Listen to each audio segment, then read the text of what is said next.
The Mean Girls are back and they are telling all. I was called a bully on TV. Okay, but maybe you were. We get a sneak peek at the fantasy suite dates as Matt James talks about his eye-opening experience. When I'm watching it back, I'm like, that's kind of weird. Plus, Bachelor Nation's Blac Hortsmann reveals what contestants are really thinking going into fantasy suite week. At one point, you're going to lose your mind. Like, you're going to break, and you don't know when. Like, but at some point, they're going to break you. And I think Fantasy Suites was kind of my breaking point, or damn near. And who is Emmanuel Acho? We introduce you to the new host of After the Final Rose. We've got that plus so much more on today's Here for the Right Reasons. Hey guys, Christina Garibaldi here with Us Weekly Associate Editor Sarah Heron. Sarah, hi, how are you?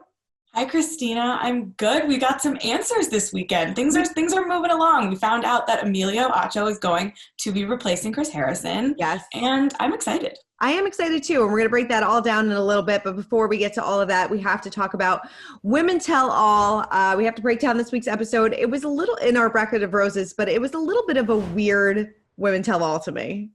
I think that's putting it lightly. It was very strange. Yeah. I feel like they taped for like 1 million hours and edited down to very specific things that they wanted to show us. Like Victoria, if we can just start with her, since I thought she was going to be the star of the show, they definitely had like a long conversation with her that didn't air because by the time she spoke to Matt, the girl was in tears and there was nothing said to her during that would reflect that, right? It was so strange. And I thought that she would be like the first one in the hot seat and they never even brought her up there, which was strange to me. Like I would have preferred Victoria in the hot seat over Brittany in the hot seat because I almost forgot about that storyline at this point. Yeah. It was a really strange editing. It's almost like they didn't want to give Victoria this platform, maybe. I don't know. But she was such a huge storyline this season that it's almost seemed like a disservice. Like I wanted to hear her either defend herself or kind of justify her actions. And I just didn't feel like we got any of that. It made no sense. The only person we saw her speak to is Ryan, who, you know, that was a big part of it when she called her a hoe. Yeah. But there was a lot more, which isn't funny, but there was a lot more leading up to it. And I just feel like she started off in The Crown, then The Crown was off too. Like, I just think that the editing was really wonky for a lot of reasons. But with her specifically, it made no sense. The tell-all is for this. If the whole season's going to be about drama, then we're going to need to get resolution on it was like a Housewives reunion where like, if they didn't talk about the main fight, like it was driving me nuts. I was like, what are we doing here? Right. Why are we talking to Piper right now? Exactly. Why are we here and why are we seeing all of this unseen dates, like which were more exciting than the dates that they actually showed this season? Like the JoJo and Tayshia with Matt looked like a lot of fun when they were sticking their hands in the box with all the critters and things like that. Like that was entertaining to me. It was like Fear Factor. It was like Fear Factor. They just spent so much time this season focusing on this bullying and this drama that it really took away from what The Bachelor is about. And I hate to say that, like, no, has nothing to do with Matt, but this is one of the worst seasons of The Bachelor of all time, I think. Yeah, I mean, I think it really comes down to what they decided to focus on with the storylines, like you said, and by taking out the group dates, which sometimes the group dates, they seem silly, but I don't think we realize how much they actually give us a little chance to get to know the girls on a lighter note and see sometimes like a little spark there or like try to hone in on which girls are interacting with Matt the most and how they're interacting with each other in a fun way. It makes them more well-rounded people, and they kind of took that from us, and that took away from the love stories. So when we're seeing all of this drama and then now not getting resolution to the drama because the tell-all is supposed to be a resolution, I'm confused on why they decided to pivot away from it now. If we're going to lean into it, then let's lean into it. Exactly. Maybe because of everything going on, they didn't want to like make it about bullying again. I don't know, but like you said, you can't kind of brush the narrative under the rug. Like that's what the season was about. So you have to address it. No matter how much backlash you got, we need some closure on it. And it didn't even feel like we had any closure on these relationships because I never felt fully invested in them to begin with. No, definitely not. You brought up Brittany and then I jumped to Victoria. No, it's fine. But Brittany, I feel like, is gorgeous, and justice for Brittany. She really, the more they were watching this, the way Anna responded, which, she owned it, she apologized. I feel like she definitely regretted bringing this up, but I still don't totally get why she did. This vague people from your high school messaged me, Chicago's a small town. It wasn't adding up to me. I wonder if this was like a pre-planned thing. Like it doesn't make any sense to me. It doesn't make any sense to me either. Chicago, not a small town to begin with. Not a small town. I've never been, but I feel like not a small town. Not a small town at all. Huge city. Huge city. So like, it just, yeah, she definitely seemed remorseful. It definitely maybe seemed like it was a setup, like just to cause a little bit more drama, because it just kind of came out of left field. And, you know, she said that her life has pretty much been ruined since this whole thing happened. You know, that if you Google her name, that's the first thing that comes up. And, you know, that sucks. Like, that's, you know, I felt bad for her, but it seemed like Anna was very remorseful, but I mean, that damage has already been done there. But that was a weird one. It was a weird one. What also was strange to me, or maybe not so strange, but a lot of the girls were ganging up on Kody. It was that was definitely strange to me. Yeah. It was like the girls versus Kody. And obviously we remember Kody was the one that went to Matt, said that kind of blew the lid off of the whole bullying in the house. And the girls were like, well, if you didn't do this, we wouldn't have gone home. It's like, well, I know they lived it, right? Yeah. So technically, of course, they know better than we do. Mm-hmm. But everything we watched on this show, not everything could have been fake. Yeah. So these things were happening. So what show were they watching or living that we weren't? If the house wasn't toxic till Kody labeled it toxic, I don't think that's how it works. I don't think that's how it works either. And she made a good point. It's like nobody told you what to say. Like you had, right, you can say whatever you want. And that's the impression that you want to put forward. And that's what the girls did. And they were just mad that she blew up their spot. It's almost like an easy narrative to blame the girl who talks to the lead about it. But like also because Matt has never been on the show before, like he more so than ever needed people telling him what was going on. Because he didn't know how to ask. He didn't know what questions to ask. He didn't know that he was potentially walking into like this whole like mean girl situation and it was next level. So imagine if she didn't tell him and then he watched this all back and he learned all this stuff about these women and he could have picked one of these girls. It would have been insane. But also I really feel like with Kody, it was like they all spoke beforehand. Like also like Housewives reunion, like they planned this and they had to get it out because it came out of nowhere too. Like they just pounced on her when it really wasn't even her turn. Yeah, no, I totally. And then like Kody and like Chelsea kind of going at it, which I never even knew that they spoke on the show. So it's like, where did this come from? But yes, it was all gang up on Kody. And I did feel bad for her because she was the one that was just like, this is what's going on in the house. Like, you guys are all mean. The karma line, I understand why it was good. I agree with her, but it was definitely like a harsh, like I'm not surprised they weren't happy with that one. Right. That is true. Next up, Abigail. She was put into the hot seat with Chris Harrison, and I think she made a pretty good case for being the next Bachelorette. I do too. I mean, reading tweets of everyone just loving you is a pretty good indication of the fact that the franchise is happy with you and how it went. I've been on the Abigail Bachelorette train for a while now. I think her or Michelle, if she doesn't win, are my two top choices. Totally. But I really just think Abigail would bring something totally different to the show. She's tapping into so many different communities, as they talked about last night. I think she carries herself really well. She's gorgeous. And she had a really interesting connection with Matt with the love at first sight thing. Like, there's just a lot of different avenues to explore with Abigail. I think she's well-rounded. I think it would be really interesting season. I do too. I'm with you on the Abigail train. I think that would be good. And then we had Piper and Serena P, who tried to get closure, but like we said, I forgot that Serena P even went home after hometowns last week. When Chris Harrison was like, people were shocked at Piper's exit. I was like, we were? Like, that was locked in. Serena P, I understand why they needed time with her. And I love that she stuck to her guns with like, no, I don't regret leaving. Like it was a good example of like, sometimes they're just not that into you. And like, if she pretty much confirmed my suspicions of, I didn't plan to go this far on the show, but she'll be a good one on Paradise if and when that happens. She definitely will. And I just feel like Matt, like, you know, the lead's not really supposed to get such a hard time during Women Tell All, but I think he got off really easy. He was on their screen for like 10 minutes, first of all. Very quick. I was like waiting for him to come out. And yet the only like kind of confrontation moment was this Victoria, like tearful thing. And you could tell she wanted to get it out there. And he has defended her a lot in the press. Not so much the week she was eliminated, because he was on Here for the Right Reasons podcast and stuff. And he had a few, you know, digs, which I don't blame him. He dealt with a lot. But he, like, leading up to that, and he was really protective of her in the press on like Jimmy Kimmel and stuff, which I thought was, you know, nice. He knows her in real life. But this Victoria thing, it's driving me nuts. Like, I don't understand why that was what we saw of her. Totally. Yeah. Well, let's move on to our cringe of the week, because that kind of kicks off our cringe of the week. And let's actually watch that moment where she explained her uncomfortable exit to Matt. Take a look. I saw you said, like, I need to self-reflect and I have no words for her. And I just have like tremendous fear of rejection. So that was why my exit was just a little dramatic. I was going through like just levels of pain at that time.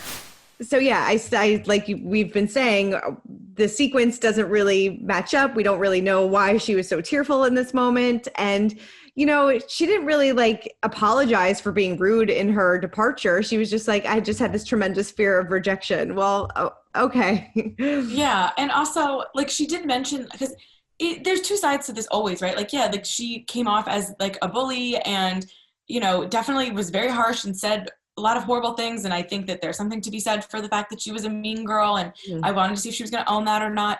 But also, like, I'm sure she is getting intense social media hate and backlash, which she kind of mentioned. But like, why are we avoiding that part of it too? Like, right. I feel like more so than ever, Bachelor Nation needs the PSA of, it doesn't matter if you think this girl's annoying on television, stop DMing her death threats. Like, that's not cool. And what a weird week to skip that conversation. Like, there's just so many things that I'm confused about. You're just like dropping the ball all over the place this season. And I think it's turning a lot of people off. And, you know, this didn't do them any favors. It really didn't. Because like you said, nobody, no matter how mean you are, you shouldn't be getting death threats. And, you know, I really would have liked to hear Victoria kind of explain herself, because I didn't come away feeling any different towards her. Yeah, especially if I wonder if they're planning on having her on any other spinoffs. Maybe they're not. Right. Like, yeah. I'd be surprised by it, just because usually the Bachelor leans into the mess. So maybe they want to like cut ties with her. So why would they give her another platform? But I don't know, because she's on GMA. It's all very confusing. It's very confusing. Even more confusing. Was Heather Martin there? What is happening? What is happening? Oh my God. So yes, all these photos were going around on social media that Heather was sitting next to the Kit, but all you could see was the back of her head the whole time. And they never showed her, never acknowledged her. Like, what the heck? I am so confused, because there's like a lot of blurry pictures of like the Blac. You can see like another blonde woman's hair, but in all like the official press photos, there's no one next to Kit. So she definitely was, if she was there, she was cut out of those. But then there's one picture that's actually very clear where you can see the side of Heather's face, and I'm like 99.9% sure it's Heather, and she's like laughing. But I don't think someone would go out of the way to Photoshop this, because it's on several different like random accounts, and it's a different versions of the same picture. So it seems like everyone's TV screen, it's not like the same photo. Right. And then I went to Heather's Instagram, because she posted last night about something generic, and all the comments are like, why are you edited out? Why were you edited out? And she ignored all those and answered like some questions about like where her dress was from. So she's not addressing it either, which makes me think like, if it was this big conspiracy, I'm sure she'd be like, what are you talking about? Right. Like, there's something that went down. Something went down, but at least like, I don't know, they could have given her 1 or 2 minutes to explain herself, or just acknowledge that she was there. So weird. The whole thing is just so strange. Or at least like put like a bonus clip online so we can, that's what I never understood either, is why they film so much, and give us some more content online that we can kind of maybe piece this whole thing together. Yeah. I have an editing theory I came up with last night. It might be totally wrong, but because they cut the travel out of the show, I feel like it's made the timeline of the show very, not even confusing, but like their storyline forms, like it's not working as well. Because usually it's like, all right, week 1, week 2, week 3, we're in the mansion. Then we're in Ireland. Then we're in Cleveland, wherever we are. And that's a full episode. And we get a start to finish, sometimes a cliffhanger, but like a more concise, in Cleveland, this went down and this is the drama. Now that we're in Rome, we're not talking about what happened in Cleveland necessarily, if that makes any sense. And because we're all in the same place, I think things were bleeding into each other. There were probably some episodes that were like 2 days, and other episodes that were like 2 weeks. Yes. And it made, we can't follow because we're still at Nemacolin, and these girls they have no time away from each other. And I think that's the travel thing that really like is taking away from just the format. I agree with you. I totally agree with you. I kind of felt that a little bit in Tayshia's season, maybe not as much, because I feel like we were more invested into the stories in that season. But yes, I think that it's like a total disconnect now, because we don't know what day it is. We have no idea where we are. Like it's like Groundhog's Day every single day. Sarah wasn't even there. Sarah got 3 episodes at the beginning of the season dedicated to her, and then she's not even here now. Like it's not adding up. I know. I wonder if she said that she did not want to be a part of it anymore, because I feel like that's what I feel like happened. that too, because they did bring her up a couple times, but yeah, I would have liked to hear from her as well, because like you said, she was such a big story. Well, also a big topic of conversation this season was Matt always keeping his eyes open while kissing. Take a look. I don't have the best eyesight, but when you're right there and you're just like glancing over her face, it's just like, wow, you're gorgeous. Oh my God, cringe. So cringe. At least they addressed it, because this was actually kind of funny. Yeah, it was funny. And Matt, I love seeing these sides of Matt. Like, he takes everything with, like, he just laughs everything off. He's so charismatic on screen sometimes, and other times it just doesn't come off. So it's been an interesting season. I really just think he's a good guy who isn't necessarily perfect for this Bachelor world, and these girls were like next level, and you needed like a pro to deal with them. Yeah, you totally needed a pro to deal with it. Well, we will see how he deals with the fantasy suites coming up next week. And it seems like the girls are not happy that he is spending time with someone other than themselves. Oh, I mean, the fantasy suites, this is going to be so good. I'm actually really excited, because these 3 relationships I kind of can get behind, I can believe in from what we've seen on screen. So I'm really interested to see how they play out. I think there's going to be a lot of crying. And Matt's dad, like, Yes, what was Matt's that? dad. I was not expecting that. That looks emotional. I'm very interested. We have a full timeline of Matt and his family on usmagazine.com if you're looking for some info. But like you said, the fantasy suite, it's an emotional time. We have all of the contestants, pretty much in love with them, and then have to decide if they're about to be proposed to or dumped. And someone who knows a little thing about that is Bachelor Nation's Blac, who of course is on runner-up on Becca Kufrin's season. And I caught up to him on the podcast this week. And here is him talking to me a little bit about the mindset of Fantasy Suite Week from the contestants' point of view. Well, we're going into Fantasy Suites next week. As someone who was obviously a runner-up on the show, what is that feeling like going into the Fantasy Suite Week? How difficult is it to know that, you're in love, with this lead, and they're going to be spending time alone with the other leads? Like, can you tell me a little bit about what that mindset is like? Yeah, it's incredibly difficult. I think this is about, I always say, like, at one point you're going to lose your mind. Like, you're going to break, and you don't know when, but at some point they're going to break you. And I think Fantasy Suites was kind of my breaking point, or damn near, because I had the last Fantasy Suite. So this was the longest I'd gone without. I went like 10 days without seeing Becca. So it was really, really hard. And you are in your head. I remember I was in LA for like 5 days. With just my producer, and I remember like just sitting at the bar, and I think I went to like a comedy show with her, with one of the producers, a comedian, and I remember like afterwards we were all hanging out, and I was like, well, my girlfriend's another guy right now. It's like one of those, like, it was just such a weird feeling. It's just so weird. It's like hard to explain, because like we all understand what we sign up for, we all understand that whole thing, but at the same time it's still really hard to know like the woman you're in love with is with another man, So I don't blame, like, I'm sure we'll see it. It looked like we did a little bit in the previews. Some of these women start to kind of break and kind of be like, I'm falling for this man, and he's seeing another woman, and he's in bed with another woman. And so it is really hard. And I have a lot of sympathy and empathy for these women going in this week. Does the order matter? Like, do you think being last, I don't know if I'd want to. I don't know where I'd want to go in the order. But it is probably could play a part if the lead is still very conflicted. So it's funny, because I've been asked this, and it is a very strange thing, because people are like, wouldn't you want to go first? I'm like, I don't know.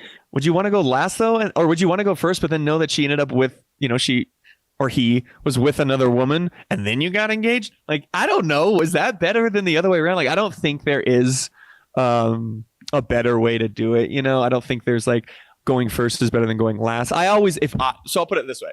If I was the Bachelor, I would want the person that I'm picking to be last. I would want the person that I'm picking to be last. Now, that could be different for everybody, but that would be my approach, I guess. It's definitely going to be interesting, and I'm sure it's not something that is easy to deal with. Definitely not. This is when the emotions are running high, and you can kind of believe the contestants that they are, if they're not actually in love, they are certainly in lust, or they are in like the fake Bachelor love, and they're so invested. They have been stuck on this resort for so long. so long. All right, well, in a couple of weeks they are going to sit down with our brand new After the Final Rose host. So in our Where Are They Now segment, we're turning it into a Who Are They? So Emmanuel Acho will be replacing Chris Harrison as host for After the Final Rose, which is super exciting. Yes, in case you missed it, in case you've been living under a rock, Chris Harrison did temporarily step aside from the franchise to sit down, to skip after the final rose because he didn't want to take even more attention away from this historic season. This all came after his controversial interview with Rachel Lindsay on Extra about Rachel Kirkconnell. I think people were expecting them to pick someone within the franchise. We both were just assuming, but I think this was a really smart idea. I do too. I think it's a great idea. And I think this was somebody that Rachel Lindsay actually promoted, that saying that he would do a great job. So he was a former NFL player, and now he is a host and a New York Times bestselling author. He wrote the book Uncomfortable Conversations with the Black Man. So I think that they're going to have some pretty intense, deep conversations. And I think that's obviously because that's what he does. And I think it's going to open eyes to a lot of different people. And I think I really think it's a smart choice. He's really good at what he does. When everything happened last year, he really blew up, and his videos have like millions of views on YouTube. And I think part of it is he makes the uncomfortable conversations, which can be uncomfortable. He has a way of making you feel comfortable and watching him and learning. And that's why I think he's perfect for this, because if it was someone, not that everyone needs to be perfect all the time when they're talking about difficult issues, but it does certainly helps when someone's like a pro or an expert in leading a conversation like this. And if we want to get somewhere, I think that that's really great. And he also was on Brian, Rachel's husband, and Mike Johnson's Bachelor podcast talking it out last month. And he revealed that he's actually been asked to be on Bachelorette twice, and he turned it down. So Bachelor Nation has been aware of him. He's been aware of him for quite some time. Yeah, he's a young guy. He's only 30 years old. He's a sports analyst as well. And like you said, he's super well spoken, and I think he's going to do a really great job. I wonder if he does a good job, if he's going to be permanently replacing Chris Harrison. I know. I mean, I don't know if that's something he would even want for his career, because does he want to start talking about the fantasy suite week and when he's used to having these intense conversations about racism and how we treat each other in America. But at the same time, if they want to, move forward and maybe incorporate something like that more in the show, I don't know what the show's direction is going to be. I'm leaning more towards they don't need a permanent host, and we can get a rotation in there, including someone from outside Bachelor Nation sometimes, some alums, really just throw it all out there and see what happens. I don't know. I don't, that's what I want to happen. I totally agree with you. I think they have to totally flip the script on when they start filming The Bachelorette. The format has to change. The contestants, what they're looking for in contestants has to change. And same with the lead. I think that let's just go back. Tayshia and Claire's season was so well cast. It wasn't even cast for Tayshia, and it worked out so well. Right. Let's go. Whoever was working on that season, if you worked on this one too, just reevaluate. Let's rewatch that one, because I miss it. I do too. I really do too. I mean, they did something right there, and it's just, we got to go back to basics. I really think we do, but we'll have to wait and see what happens, because we have no idea who the Bachelorette is. Usually we find out on Women Tell All, but maybe we'll find out on After the Final Rose. We'll have to wait and see. 2 weeks left. 2 weeks left. How's this all going to end? I don't even know. No one knows. I don't even know. All right. Well, that's it for this week's episode for Here for the Right Reasons. To catch more of Sarah's interview with Blac, make sure you listen to her podcast, Here for the Right Reasons, and come back here every Tuesday on Us Weekly's YouTube channel to watch our Bachelor recap. Sarah, thank you so much as always. Thank you. Have a good one, guys. Have a good one. Bye.